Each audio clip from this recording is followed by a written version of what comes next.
De la mayoría vamos a grabar la clase de hoy, así luego quien no pueda asistir por algún motivo pueda verlo, ustedes mismos recordar. Entonces damos comienzo a la clase de reforma administrativa del 1 de junio del 2022. Bueno, como todos saben, estaba previsto un encuentro presencial, pero dado que el profesor Santiago no podía hoy ir, entonces, bueno, coordinamos y también a petición de una de ustedes, no recuerdo quién fue, que vivía lejos y bueno, consultó la posibilidad de hacerla sincrónica. Yo acepté sin ningún problema. Honestamente, lo que sea mejor para ustedes, para mí está bien, siempre que podamos avisar con tiempo, ¿no? Lo que les quería comentar es que, digamos, está, para ordenar un poco las cosas, está pensado que en los encuentros presenciales, esos que hacemos en el instituto, trabajar algunos conceptos generales que nos van a permitir abordar de mejor manera tanto los contenidos de reforma administrativa, que los vemos de manera sincrónica con los recursos que yo voy subiendo y demás, y los foros y la participación en los foros, eso sí, trabajando en la plataforma, pero en los encuentros presenciales trabajar conceptos generales. Así que digamos que la clase de hoy podría decirse que sustituye el encuentro presencial, aunque no lo hace, pero de alguna forma sí. Vamos a continuar con esa tónica de seguir conversando sobre temas conceptuales generales como lo veníamos haciendo hasta ahora. Así que yo voy a compartir una presentación, la misma que teníamos ahí, ustedes la están viendo, ¿verdad? Sí, sí. Pues habíamos En el último encuentro habíamos hablado, bueno, de la distribución de poderes y de esta cuestión de que era incorrecto concebir a los poderes de manera independiente, esa vieja muletilla de que lo que hace falta en Argentina es la independencia del Poder Judicial, que lo que hace falta en la Argentina es que el Poder Legislativo no sea la escribanía del Poder Ejecutivo. Bueno, todas esas cuestiones que se escuchan en los medios de comunicación, mismo lo podemos llegar a escuchar entre personas cercanas a nosotros, pero lo cierto es que el concepto de independencia de los poderes es, es incorrecto. En primer lugar, el poder es uno solo, es el poder del Estado. Desde el punto de vista de la República, está dividida en tres funciones, de modo tal de que pueda existir o se pueda tender a un cierto equilibrio de poder, en el sentido de que ninguno logre tener un poder absoluto sobre el resto de las funciones. Entonces, lo que nosotros charlamos en otra clase, distinguimos claramente estos tres poderes y los que se denominan otros poderes o también se denominan los nuevos poderes, que en rigor son otras funciones organizativas que aparecen luego de la reforma constitucional de 1994. Típicamente uno de ellos es el Ministerio Público Fiscal, el Consejo de la Magistratura, la Defensoría del Pueblo. Seguramente habrán visto en los medios de comunicación todas las circunstancias que se dan alrededor de la implementación del Consejo de la Magistratura, en el sentido de que el Senado había tenido una propuesta, pero luego la Corte Suprema tomó posesión y quiere liderar. Bueno, hay un conflicto ahí de poderes, una tensión de poderes que tiene que ver justamente con la inexistencia de la autonomía, sino con una interdependencia absoluta de los distintos poderes del Estado. Así que me gustaría que quede claro eso, la tal independencia de los poderes del Estado o esa quimera es incorrecta. Nosotros preferimos pensar más adecuadamente en la interdependencia que existe entre los poderes del Estado, y eso es lo que vamos a trabajar durante el encuentro de hoy, que esperemos que en una hora lo podamos resolver. Espera, entonces, ahí está. El autor Oscar Osla, que seguramente lo conocen, lo habrán tratado en alguna otra materia, desde un punto de vista, digamos, sociológico, político, establece estos 3 pactos fundacionales de una sociedad que tiene que ver con la relación que existiría entre los poderes del Estado, que fue lo que tratamos hace 2 minutos atrás, y la sociedad en concreto. No les voy a pasar un video porque tenía previsto un video donde Oslak hace una pequeña intervención y explica esto. Después lo voy a poner en la plataforma porque así en videoconferencia sale entrecortado, no van a poder entender mucho. Después se lo subo en la plataforma. Pero básicamente en estos pactos fundacionales lo que dice Oscar Oslak, parafraseándolo, ¿no? Es que para que se reproduzca la sociedad capitalista, él dice de alguna u otra forma, todos vivimos en una sociedad capitalista, es lo que él sostiene, para que se pueda reproducir esa sociedad capitalista, estos pactos fundacionales entre la ciudadanía o los habitantes o la sociedad o la población y el Estado, estos pactos fundacionales se tienen que ir renovando permanentemente. Él sostiene que en esos pactos fundacionales se plantean estos 3 temas fundamentales. Por un lado, la gobernabilidad. Él refiere a la gobernabilidad como la posibilidad de establecer ciertas reglas de juego, poder establecer una relación no conflictiva entre los distintos actores de la sociedad, que pueda haber una reducción del conflicto. Nosotros ahora podemos estar apreciando claramente que hay, digamos, una tensión muy fuerte sobre la gobernabilidad.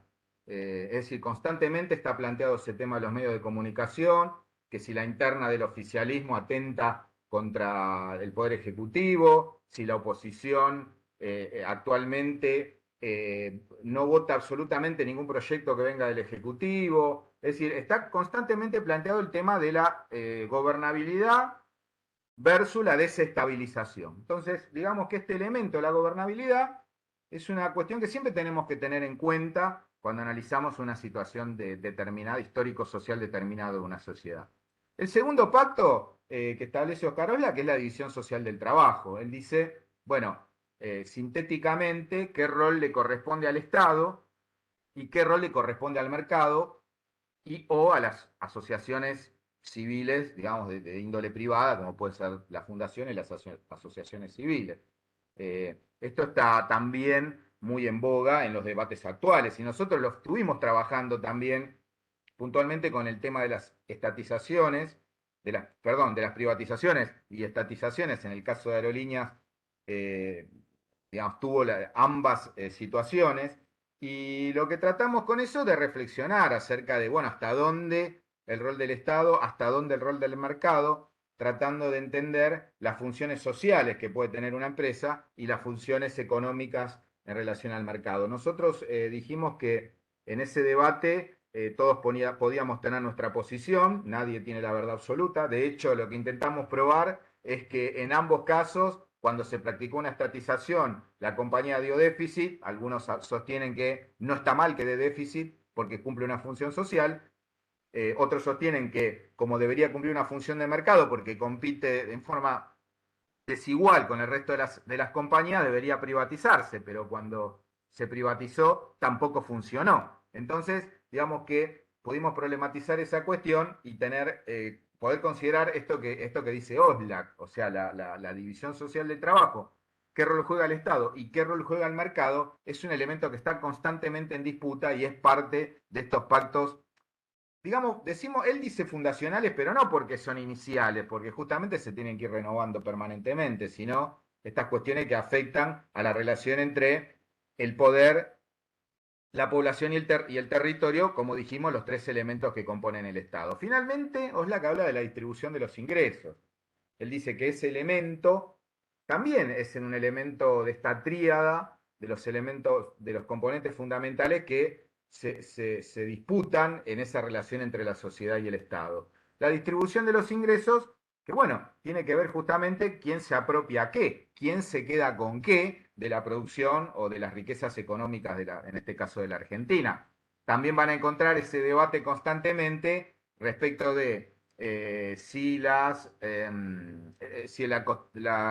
haber obtenido la deuda con el Fondo Monetario en la gestión ejecutiva anterior, si se aumentan las retenciones a las exportaciones de granos, si se genera un impuesto para los capitales que salieron del país, si se genera un impuesto a la renta extraordinaria. Es decir, constantemente este debate también lo presencian, lo presenciamos todos. Entonces, digamos que esas cuestiones que constantemente vemos en los medios de comunicación o son parte de nuestro propio debate, OSLAC lo que nos permite es dar un marco teórico para entender que en estas tres cuestiones planteadas de manera esencial se juega gran parte de esa relación entre la sociedad y el Estado. Si alguien quiere frenar, comentar, tendría que levantar la manito ahí con una reacción para que yo los pueda ver, porque como estoy viendo la presentación, a ver si encuentro un formato. Claro, no, si veo la presentación no los puedo ver a ustedes. Así estoy. Bien. Bueno, ahí está el video que después se lo subo porque si lo intentamos ver, ¿lo están viendo bien? Sí. Probamos. Por ahora sí.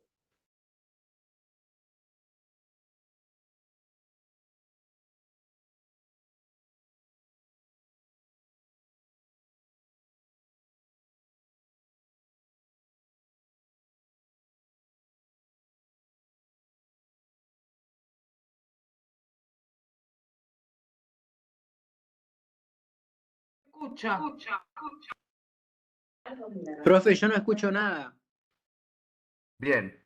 Sí, efectivamente tiene problemas en general para escucharse y verse. Así que no hay problema. Yo después lo subo a la plataforma y lo ven. Con esta breve explicación que hicimos hace un minuto atrás, van a poder tener mejor elementos para ver el video, que tampoco es muy largo. Y finalmente lo que hace es desarrollar un poco más y en su propia voz, en su propio pensamiento, lo que estuvimos conversando. Así que lo dejamos pendiente. Lo que nos quedamos es que, por un lado, esta clasificación que hicimos del poder. El poder es uno solo, se divide en distintas funciones que son mutuamente interdependientes y que la idea o la quimera de la independencia de tal o cual poder finalmente es una falacia, es absolutamente incorrecta. Y que en esa relación entre la sociedad y el Estado, al menos presentamos a Osla como un autor destacado, donde él establece estos tres elementos que son los que forman parte de ese constante pacto, constante pacto fundacional entre la sociedad y el Estado, que consta de la gobernabilidad, el establecimiento de la regla de juego y bajar el conflicto,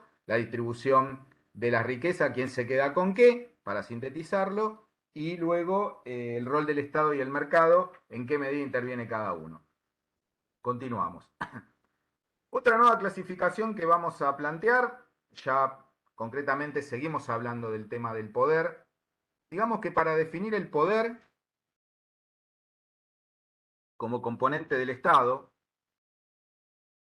el análisis del poder se puede realizar desde dos ópticas, desde una óptica orgánica, que aquí lo denominamos como órgano, y o desde una óptica funcional, que aquí lo denominamos función. Vamos a ver que podemos analizar el poder desde ambas ópticas. Vamos a avanzar un poquito. Bien, en este cuadro ustedes van a ver,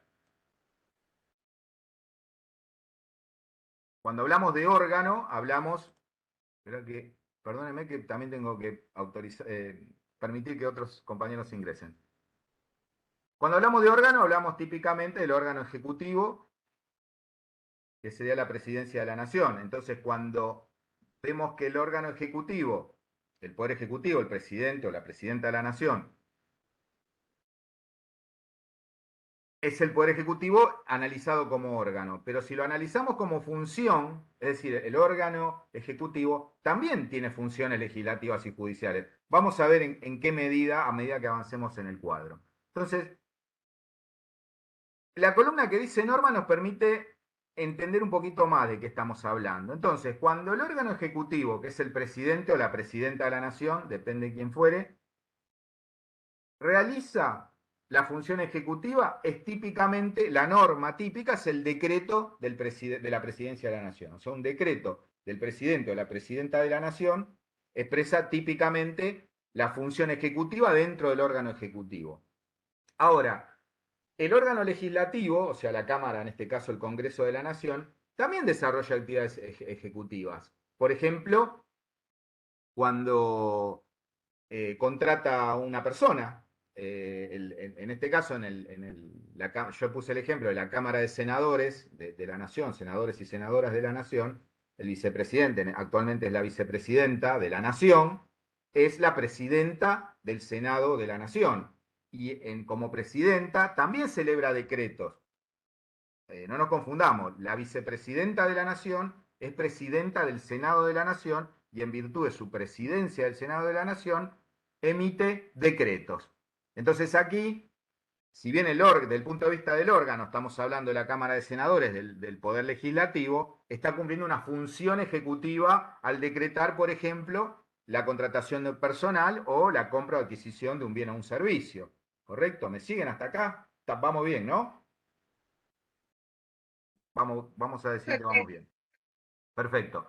El órgano, entonces, el órgano judicial, perdón, que es típicamente el Poder Judicial de la Nación, que está constituido, grosso modo, por la Corte Suprema de Justicia de la Nación, las cámaras de apelaciones en distintos fueros y los jueces o juezas de primera instancia, ¿no? Esa es la estructura básica del Poder Judicial.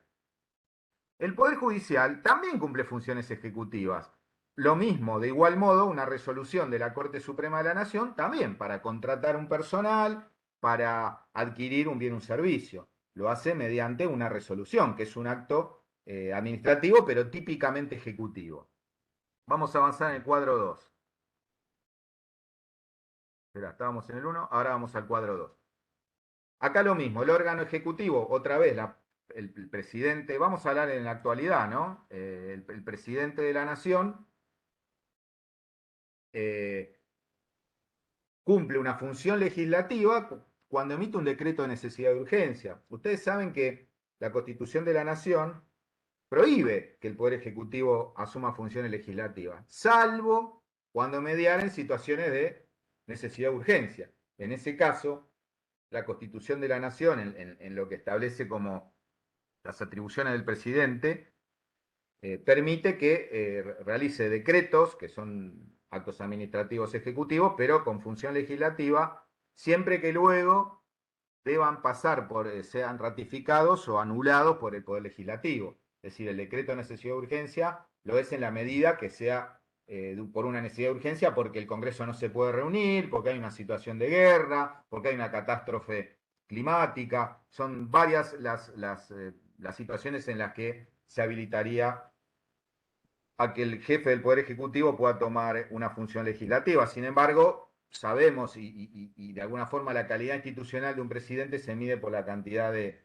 decretos de necesidad de urgencia que emita. Ahora, para que este decreto de necesidad de urgencia tenga fuerza jurídica efectiva, luego tiene que ser aprobado por el Congreso de la Nación a través de una comisión bicameral especial que aprueba o rechaza los decretos de necesidad de urgencia. Esto lo han escuchado típicamente alguna vez, ¿correcto?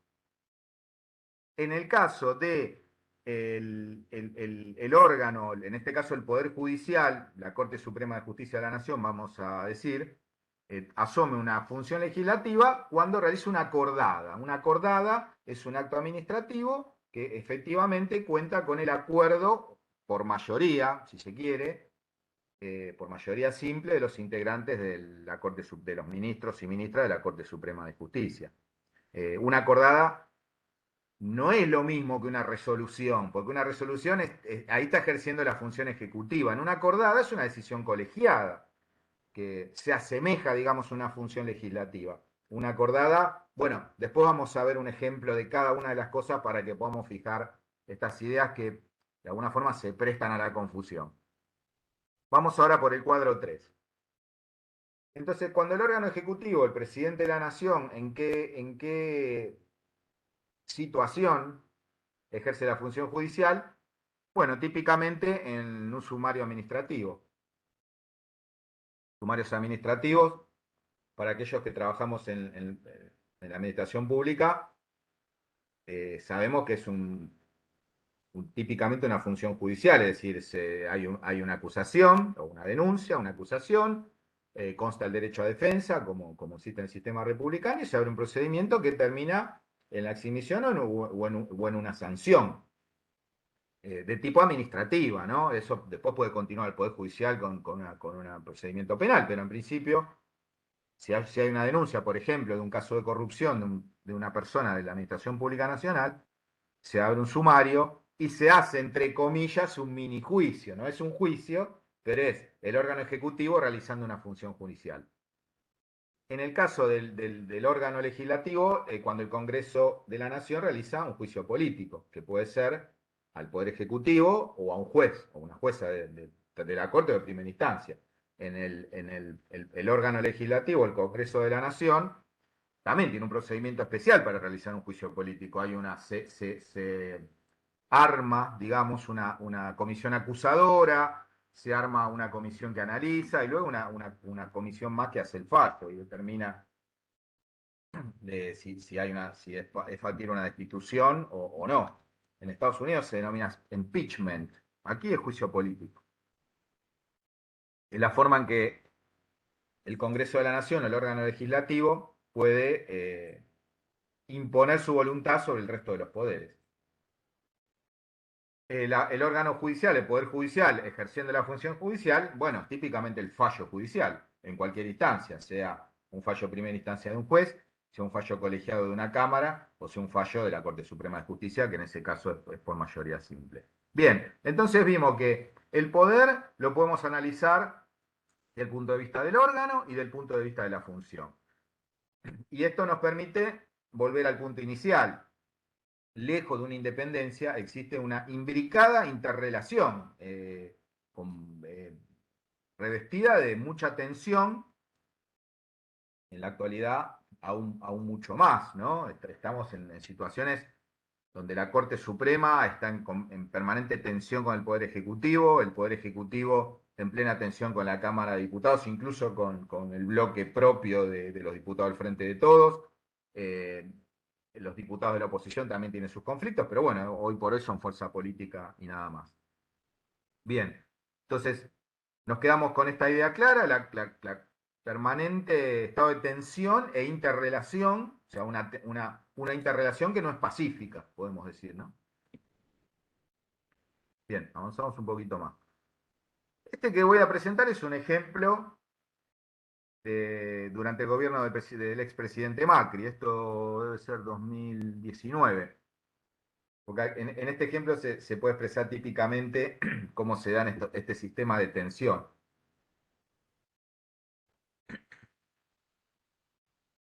Se trata de, en este caso, el punto en cuestión es de forma, es para que podamos apreciar los conceptos que venimos trabajando, pero no nos vamos a meter en el tema demasiado adentro. Sobre la extinción de dominio era, en ese momento, el presidente Macri, el Poder Ejecutivo, mediante un decreto de necesidad de urgencia, establece que los bienes que son incautados por procesos judiciales contra narcotraficantes, esos bienes pasen a formar parte del patrimonio del Estado y puedan ser vendidos o utilizados por el Poder Ejecutivo o vendidos a través de la Agencia de Administración de Bienes del Estado. Lo hace mediante un decreto de necesidad de urgencia, porque no puede hacerlo por motus propio de un punto de vista de un decreto simple. Definitivamente, ese tipo de cuestiones tienen que pasar por el Congreso. El presidente Macri hace su decreto, que entra en vigencia durante un tiempo, hasta que, como dijimos, como todo decreto de necesidad de urgencia, tiene que ir a validarse en el Congreso de la Nación, en esta comisión bicameral que aprueba o rechaza los decretos de necesidad de urgencia. La otra noticia es que la oposición en ese momento, el Frente de Todos, digamos, el kirchnerismo y el PJ, el Partido Justicialista, que en ese momento eran oposición, se oponen justamente a aprobar el decreto de necesidad de urgencia. Entonces, el decreto de necesidad de urgencia cae porque no fue ratificado. Entonces, aquí vemos esa relación entre el Poder Ejecutivo y el Poder Legislativo, como el Poder Legislativo tiene de alguna forma condicionado al Poder Ejecutivo, sobre todo en estos aspectos de cuando el Poder Ejecutivo se da los aires de tomar funciones legislativas. Bien, en la última filmina aquí vemos sobre el mismo tema cómo la Corte Suprema, mediante una acordada, define que los bienes secuestrados en proceso de condena firme pasen a ser donados a organizaciones de la sociedad civil. Como decir, acá también el Poder Ejecutivo muestra su disputa, y perdón, el Poder Judicial, la Corte Suprema de Justicia, disculpen, muestra su forma de meterse en el asunto y decir, no, bueno, finalmente las cosas van a ser como digo yo, el Poder Judicial. Ustedes saben, porque han estudiado Derecho Constitucional con el profesor Pérez, que la última palabra la tiene la Corte Suprema de Justicia. Entonces, aquí vemos cómo se da en un tema en concreto, que eran los bienes secuestrados por los procesos contra narcotraficantes, cómo se da esa relación de tensión y absoluta imbricación entre distintos poderes del Estado. Bien. El artículo 100 de la Constitución Nacional describe cuáles son las atribuciones del Poder Ejecutivo. Yo no sé si acá yo puedo entrar. ¿Ustedes están viendo ahí la Constitución?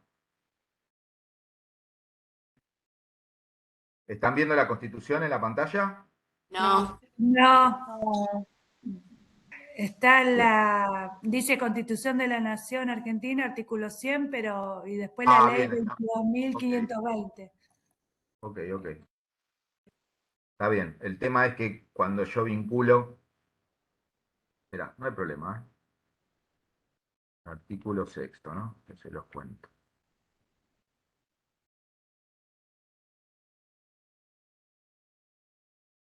¿No? Un segundito.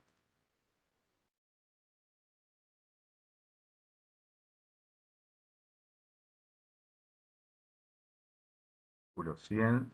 Espera, un segundito que tengo que ir recorriendo esto.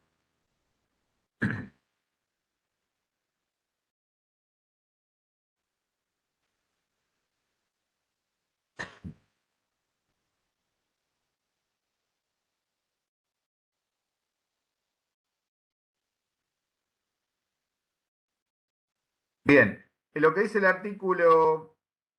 el inciso sexto del artículo 100 es que una de las atribuciones es enviar al Congreso el proyecto de ley de ministerios y también el presupuesto general de la Nación. Espera que vuelvo acá.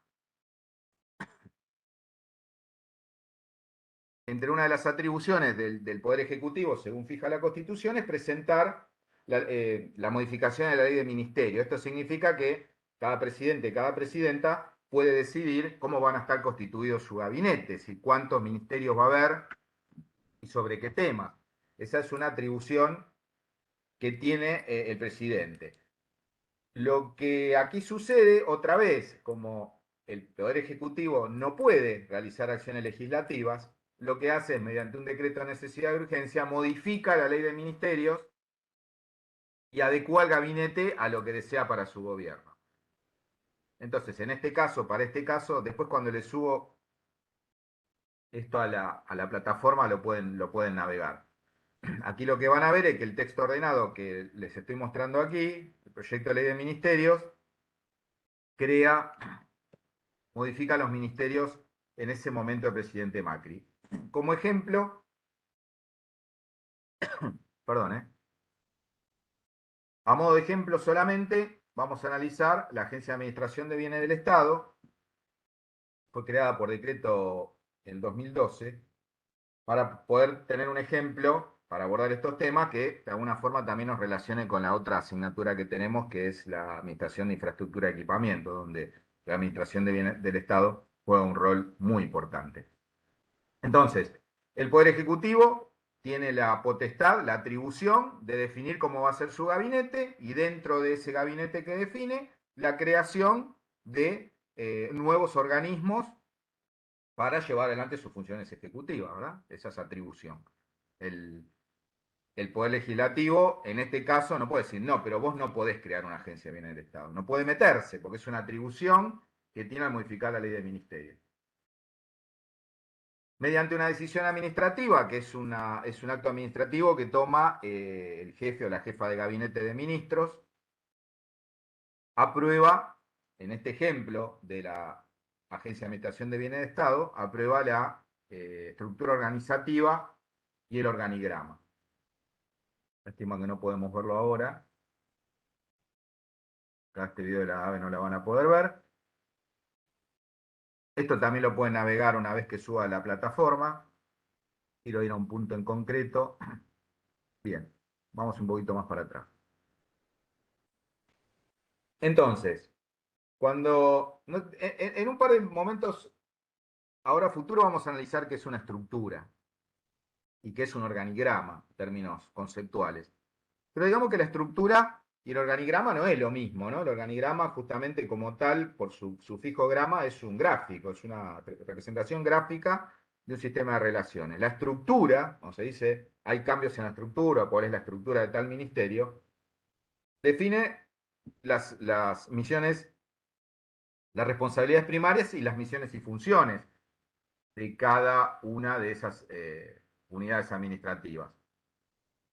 En este caso, cuando lo puedan ver, van a hacer clic en el anexo 2 y van a ver que ahí están definidos en forma de texto cuáles son las responsabilidades primarias, en este caso de cada una de las unidades organizativas de la Agencia de Administración de Bienes del Estado. Y en el anexo 1, que forma parte de esa decisión administrativa, van a ver el organigrama, es decir, la representación gráfica de esa estructura de funciones. Bien, vamos a avanzar un poquito más, este video no lo van a ver. Esto lo dijimos, también lo navegan después.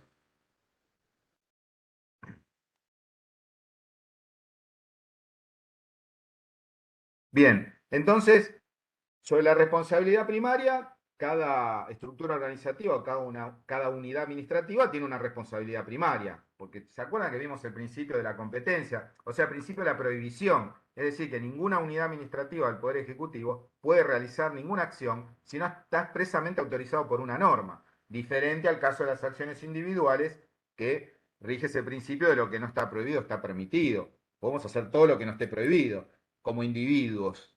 Ahora, como órganos del Estado, rige el principio de la prohibición y solo puede realizar acciones para las cuales estén aptas mediante una norma.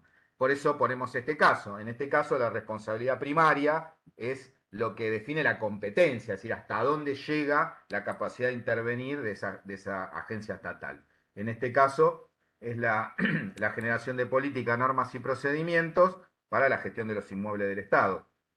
También tiene acciones de registro y coordinación de políticas. Esto es a modo de ejemplo, después mírenlo un poquito más tranquilos, tranquilas. Bien, esto es un resumen de lo que venimos realizando. Ahora vamos a ver sintética y rápidamente qué es una estructura. Nosotros todos tenemos una idea. Si estuviéramos esto estaba pensado para hacerlo presencial, ahí yo iba a preguntar a ver cuáles eran las ideas que ustedes tenían respecto a qué significaba una estructura. Eso no lo podemos hacer acá porque es muy complicado, así que lo vamos a pasar rápidamente. Una estructura es una forma de organización para alcanzar, y ahí estábamos como la maestra primer grado, que ustedes iban a tener que completar con sus distintas percepciones para qué es.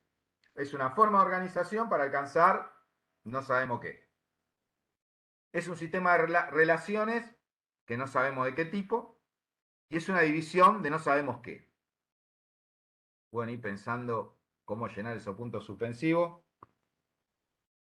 Yo les pido acá a mi familia si me pueden dar un poquito de agua. Caro, ¿me pueden dar un poquito de agua, porfa? Ahora vamos a la solución. Una estructura es una forma de organización para alcanzar objetivos. O sea, cualquier unidad administrativa donde ustedes se desempeñen tiene un objetivo que está definido por la responsabilidad primaria en la estructura. Como dijimos, un texto que fija la competencia, es decir, hasta dónde puede intervenir esa agencia del Estado. En segundo lugar, es un sistema de relaciones de comunicación. Porque acá tenemos un punto que me quiero detener un segundo. Todavía existe en la administración pública la administración pública civil, digamos, ¿no? Algunos resabios castrenses de tantos gobiernos militares que hemos tenido. Y en algunos casos se entiende a la estructura como un sistema de relaciones jerárquicas. Directamente se habla, en algunos casos se habla de un sistema de relaciones de mando y obediencia.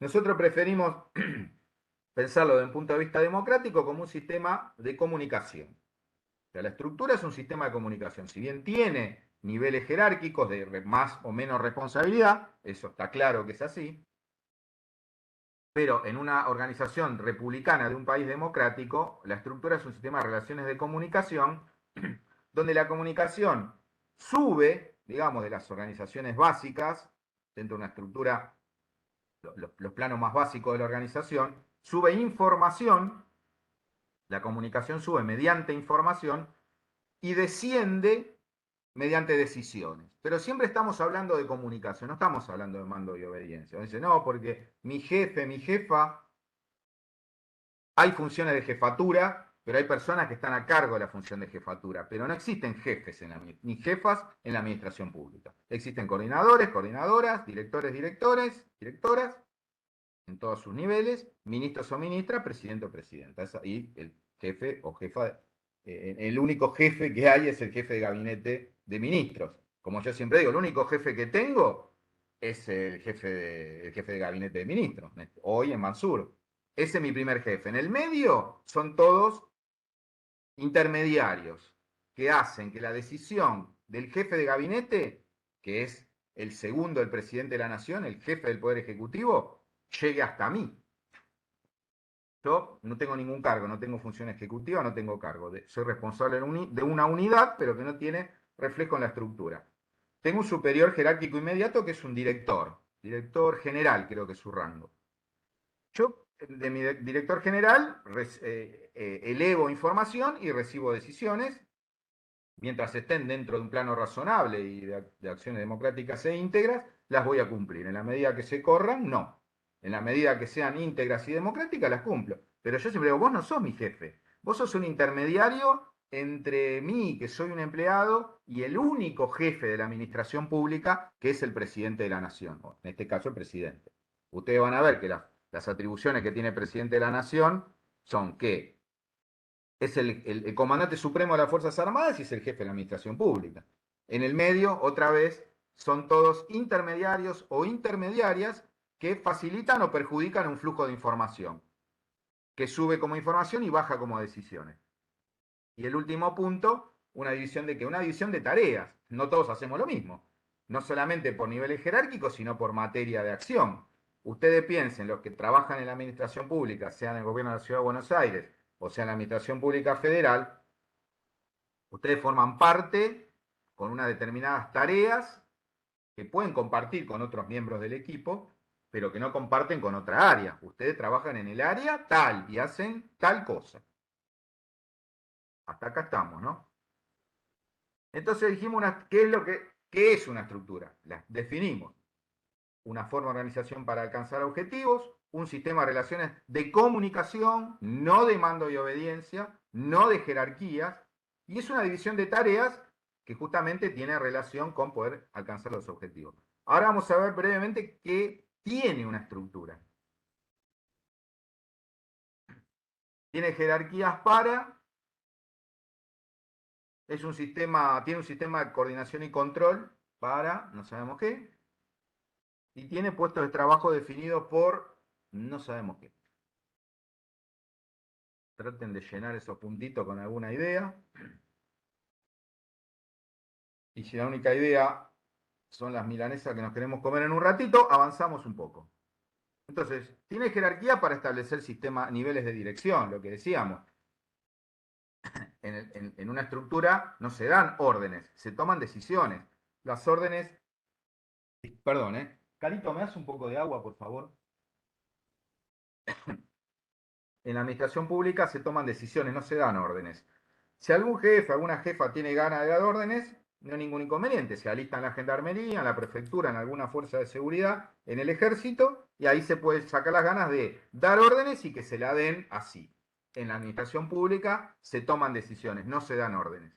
Son resabios castrenses de gobiernos autoritarios de facto. No corresponde a una administración pública de un gobierno democrático.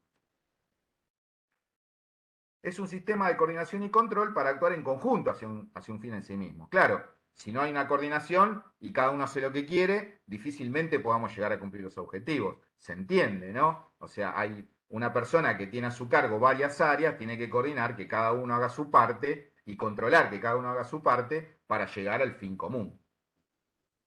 Y finalmente, los puestos de trabajo están definidos por actividades que están integradas a un colectivo. O sea, ninguna persona en una organización pública con su propia y sola y única acción va a garantizar ningún objetivo. Con esto no estamos menospreciando ninguna acción ni ninguna tarea. ¿Eh? Todas las personas cumplimos un fin y tenemos una tarea. Pero lo importante es saber que eso está integrado a un objetivo.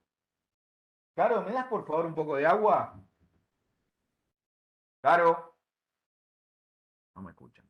Salió a hacer los mandados, Caro. Me escuchan acá. Ahora voy a ir a buscar un poco de agua yo. Bien, hasta acá estamos bien, ¿no? Hasta acá medianamente nos sentimos identificados en todo lo que hablamos, pienso yo. Bien, entonces acá volvemos a la misma idea. La estructura es una definición de cuáles son las acciones, las competencias, las responsabilidades primarias. Carito, ¿me das un poco de agua, por favor? Que en el caso individual de cada uno de nosotros como trabajadores, como trabajadoras, similar a la definición que tiene la estructura respecto a las responsabilidades primarias de un área, ¿no? El área de compras. Bueno, el área de compras tiene tales o cuales funciones. Ahora, cada una de las personas que integramos el área de compras, gracias, Carito. Cada una de las personas que integramos, por ejemplo, un área de compras, tenemos definido una serie de atributos del puesto de trabajo. La definición del puesto de trabajo, que eso normalmente lo realizan las áreas de recursos humanos o de administración de personal, como prefiero mencionarla. En algunas organizaciones en realidad debería existir un catálogo, un compendio de descripción de tareas para cada puesto. Entonces, cada uno de los puestos que nosotros ocupamos, como vimos en la estructura, forma parte integrada de un colectivo, pero cada uno tiene definido, debería tener definido, cuáles son los roles que tiene que ejecutar en su propio puesto. Todo eso integra la estructura. Ahora, el organigrama, como bien dijimos, es la representación gráfica de la organización. No es lo mismo. Simplemente lo que nos ayuda es saber más fácilmente cuáles son los sistemas de relaciones y cuáles son los niveles jerárquicos de la organización. Pero nada más que eso. Entonces, para redondear o para sintetizar, la estructura define la competencia, a eso yo le agrego, la estructura define la competencia a nivel de la organización, ¿verdad? A esto yo le agrego que a nivel individual, cada una de las tareas que nosotros realizamos como empleados o empleadas públicas está definido por un catálogo, un compendio donde define los roles para cada puesto, ¿no? Nosotros cuando fuimos contratados o cuando seamos contratados aquellos que aún no trabajan en el Estado o en la administración pública y quieran hacerlo, ojalá, se los deseo, aquellas y aquellos que se están capacitando con esa perspectiva, ojalá puedan conseguir ese objetivo, van a ser contratados con un perfil, ¿no? Con un perfil de puesto, con unos términos de referencia y con una asignación de tareas en cada caso. La estructura define el rol de la organización. La definición de puesto de trabajo define qué es lo que vamos a hacer nosotros, cada uno de nosotros. Y el organigrama, la representación gráfica, como ya repetimos varias veces para que nos quede claro y que no es lo mismo una cosa que la otra.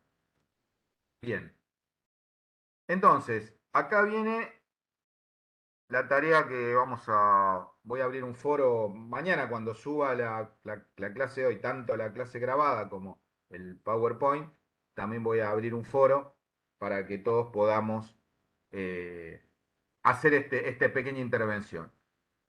Aquellas personas participantes de esta cursada que no estén trabajando en el sector público, de igual manera, asuman en el foro, es decir, expresen en el foro su posición dentro de la estructura, sea de una empresa o sea de un comercio.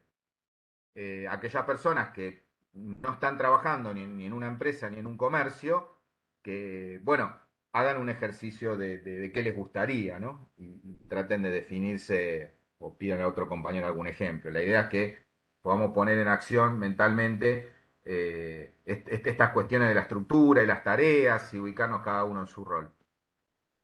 Bien, vamos a detener compartir. Ya estamos todos de nuevo, ¿no? Bien.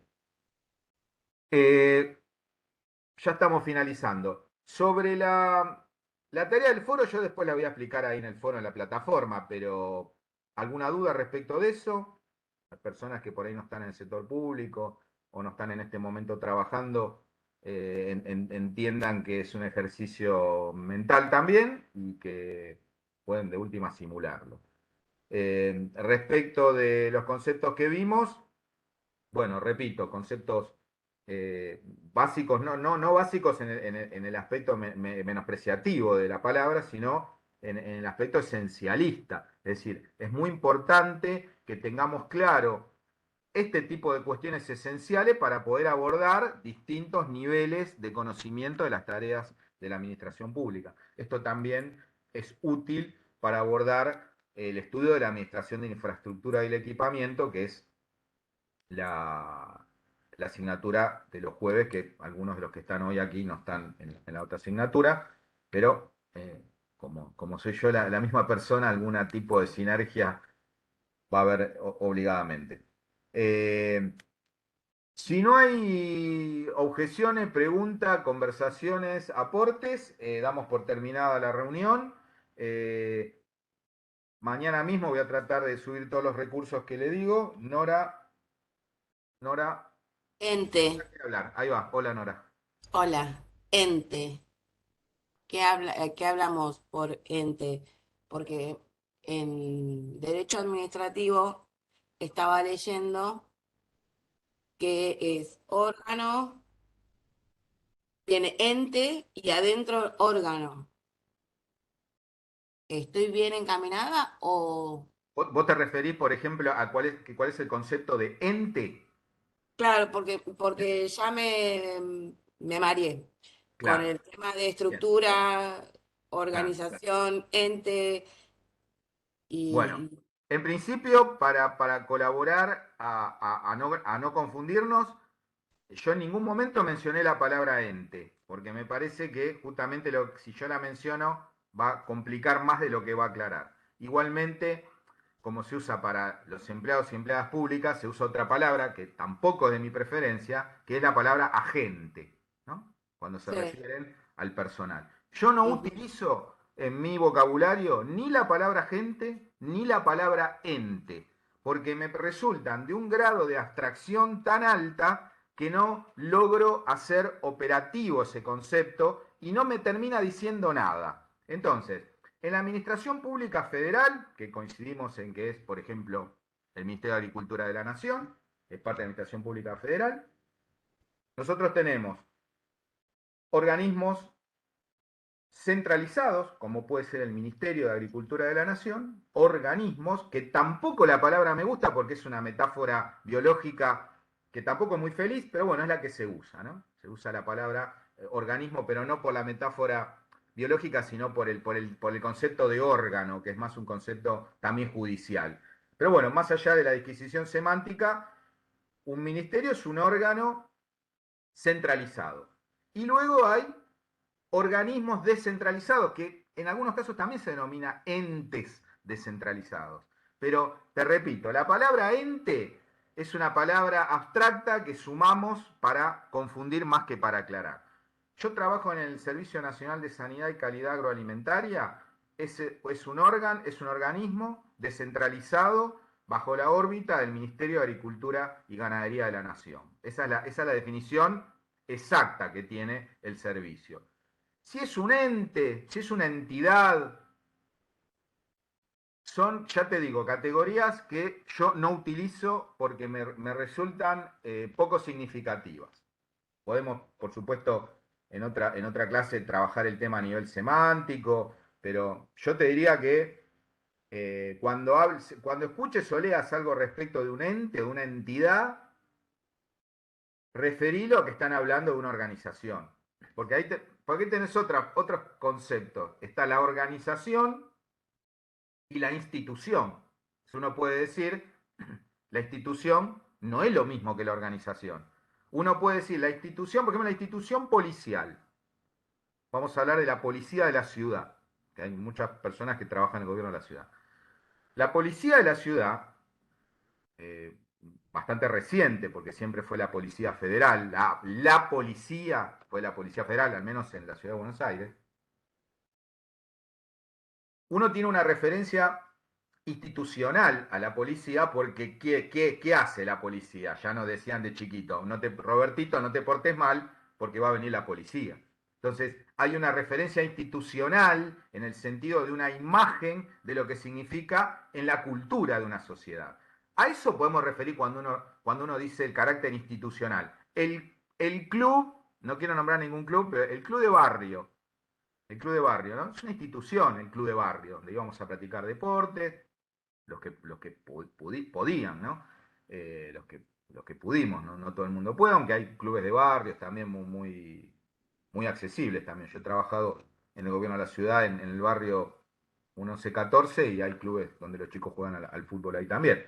Digamos que el club de barrio es también una referencia institucional, forma parte de un imaginario al que uno remite. Ahora, la organización de la policía de la ciudad es la estructura organizativa, lo que estuvimos charlando. La organización es los comisarios mayores, los comisarios secundarios, los oficiales de calle. Esa es la organización, que no es lo mismo que la institución. La institución es esta idea referencia a la cultura. La organización es típicamente cómo está estructurado esta estructura y cómo se representa orgánicamente. Entonces, con institución, organización, son vocablos que me parece interesante referir porque suman. Ahora, la idea de entidad o ente, la verdad que no, que a mí no me dice nada, así que no te la compliques.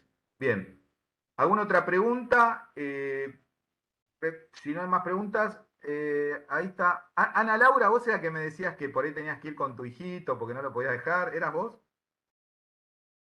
¿Puede ser? Que hoy no podías. Bueno, por ahí me confundí. No importa. Entonces, mañana voy a tratar de subir las cosas para esta materia y para la otra materia vamos a subir la autoevaluación de la última unidad. Si podemos desacoplar un segundito, les digo algo de la materia de administración, infraestructura y equipamiento, ¿sí? ¿Podemos sacar un enchufe y poner el otro? Conectamos la matrix y ponemos la de administración. Respecto a esa materia, dijimos que en la primera parte del año íbamos lo mismo, a ver conceptos que nos permitan abordar el tema. Por ahí alguno lo notó, alguien lo notó, saltamos a la unidad 3, saltamos la 2, pero la verdad que fue nada. Ana Laura, sí, ahí me contesta. Zafamos porque no tuvimos que ir entonces al instituto. Bien. Ahí va.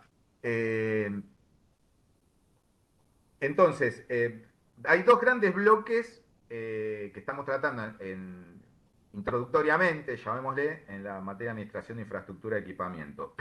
Una es lo que refiere a la parte jurídica, que si bien ustedes van a ver con el profesor Pérez, o están viendo con el profesor Pérez Derecho Administrativo de forma magistral, aquí lo que nosotros estamos tomando son algunos aspectos puntuales que nos sirven para entender la gestión de bienes y adquisición y gestión de bienes del Estado.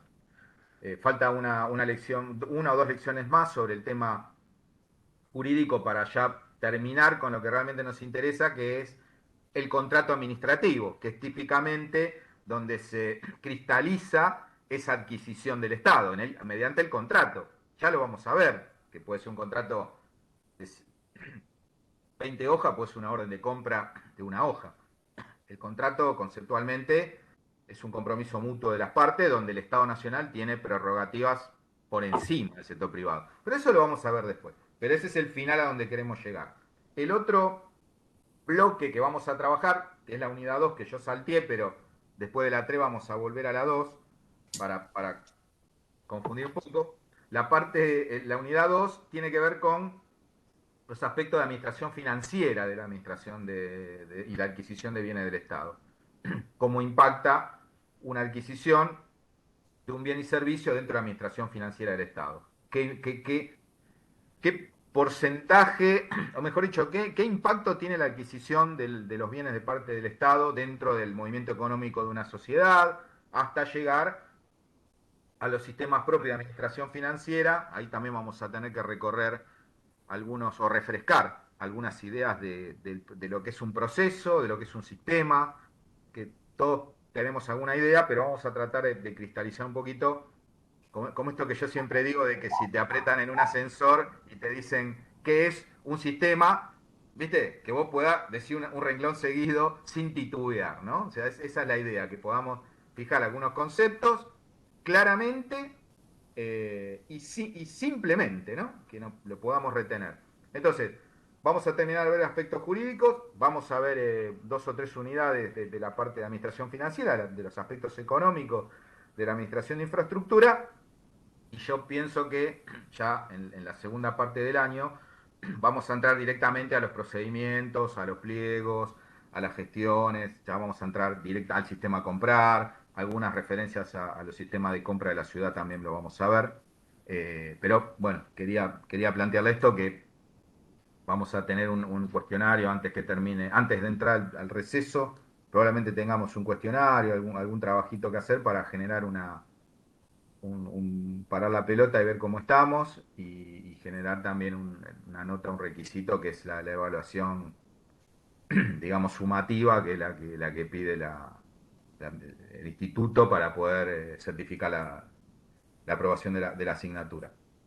Bien, entonces, estamos por terminada la reunión. Si alguno quiere hacer un comentario, Yo, queja, profe, pude prender la cámara, sugerencia. profe.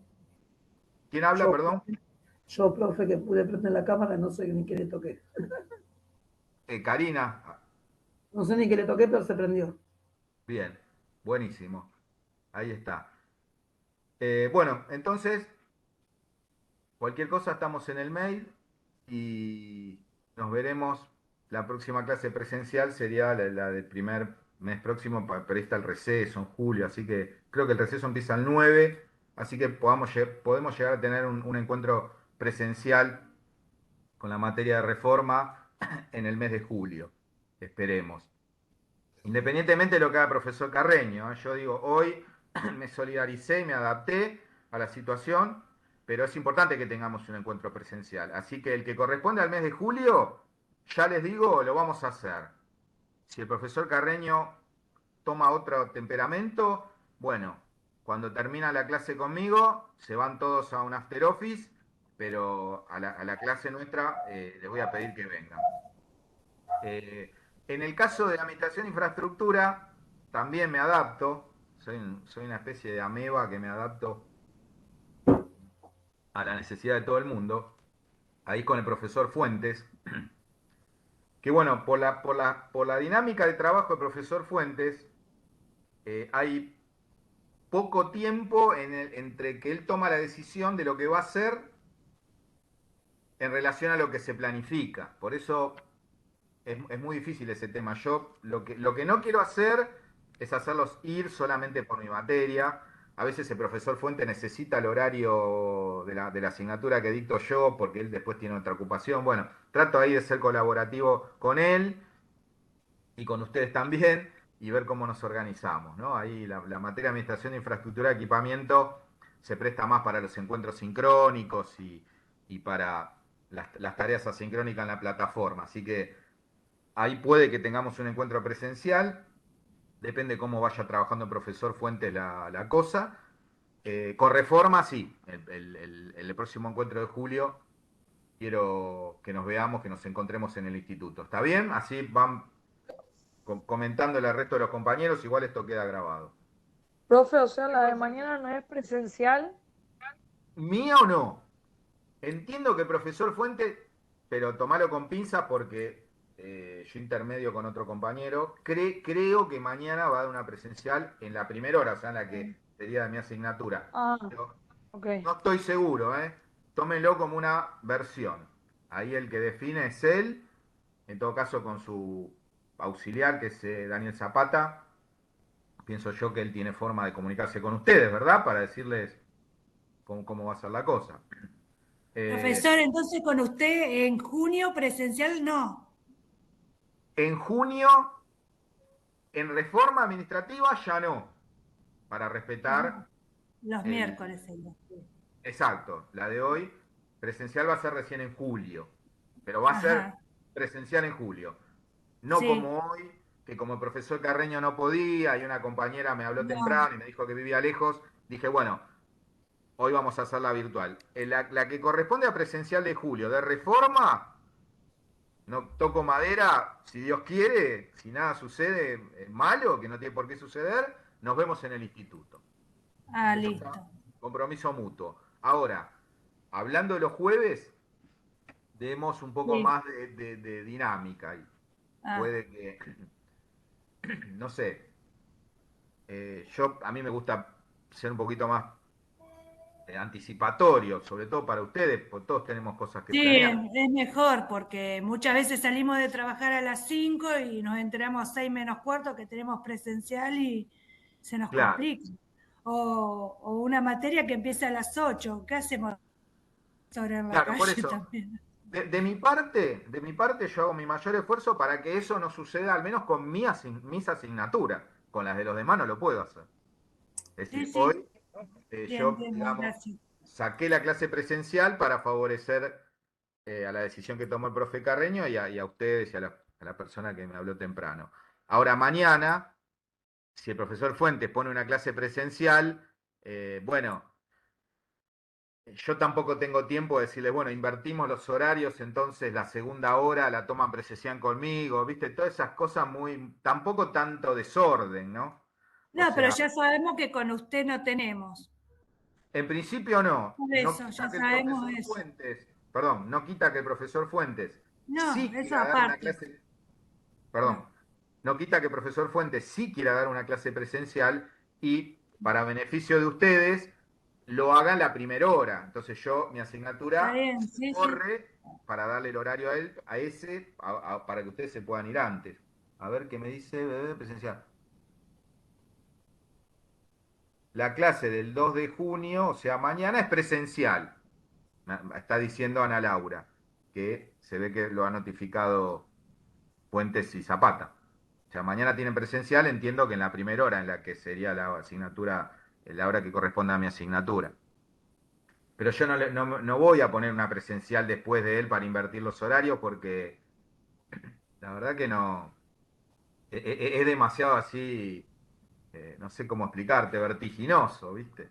Sí, sí, lo Prefiero entiendo. mañana subir una autoevaluación, cosa que ustedes se den ese tiempo para ponerse al día, quienes no lo han hecho, la última lección, y poder autoevaluarse con el cuestionario.